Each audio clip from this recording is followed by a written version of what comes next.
Tonight, more than 9 hours after the deadly shooting of conservative activist Charlie Kirk, the manhunt tonight continues for the shooter who killed the 31-year-old husband and father. The FBI tonight says it has released a person of interest who they had interrogated. Kirk was an influencer. He rallied a lot of young Republicans. He was also from the Chicago suburbs.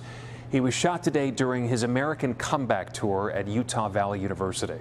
Now take a look. This is believed to be a targeted shooting. Investigators believe the gunman was 200 yards away, firing as Kirk started answering questions from students. That single gunshot sending the crowd into a panic. He was actually just talking about mass shootings too, which is crazy. It was scary because you don't know if it's real, if it's not, but you just have to go with your gut and get out of there.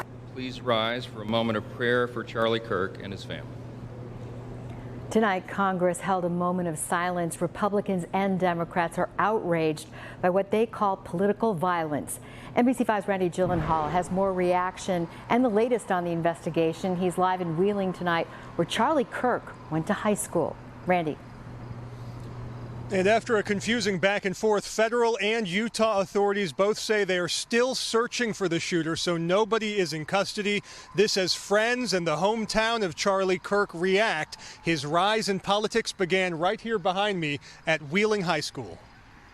Anyway, we'll be back on campus tomorrow at American Comeback Tour. On his final podcast yesterday, Charlie Kirk chatting politics and hometown Chicago sports. The Bears find ways to disappoint us. Just hours after this taping, Kirk would appear at Utah Valley University. And while answering a question about mass shootings, Kirk was shot in the neck, police said, from about 200 yards away, a gunman on a nearby roof. This incident occurred with a large crowd around.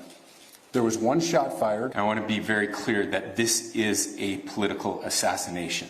Charlie Kirk deeply understood social media and inspired a generation of young conservatives. Today's shock on college campuses like DePaul. Conservative, outspoken, he's a Christian. No one deserves to go through that, no matter what you believe in, so I'm really feeling for him tonight. Kirk was born and raised in Arlington Heights. He attended Wheeling High School and volunteered for a Republican Senate campaign. He then spent the next 2 years at nearby Harper College in Palatine, dropping out during the Tea Party wave and taking that conservative energy to young people, launching Turning Point here in Illinois. I had just become a city councilman. He was like a junior at Wheeling High School.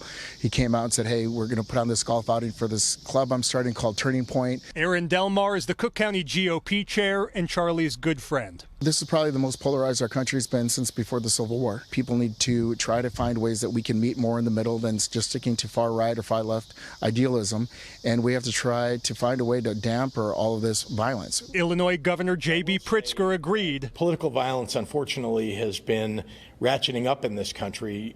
We saw the shootings, the killings in Minnesota. It's got to stop. And tonight, President Trump said this about his MAGA ally. Violence and murder are the tragic consequence of demonizing those with whom you disagree day after day, year after year, in the most hateful and despicable way possible.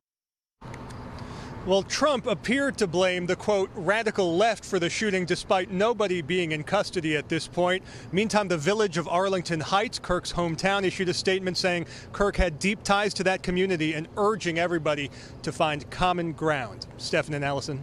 All right, Randy Gyllenhaal, thank you.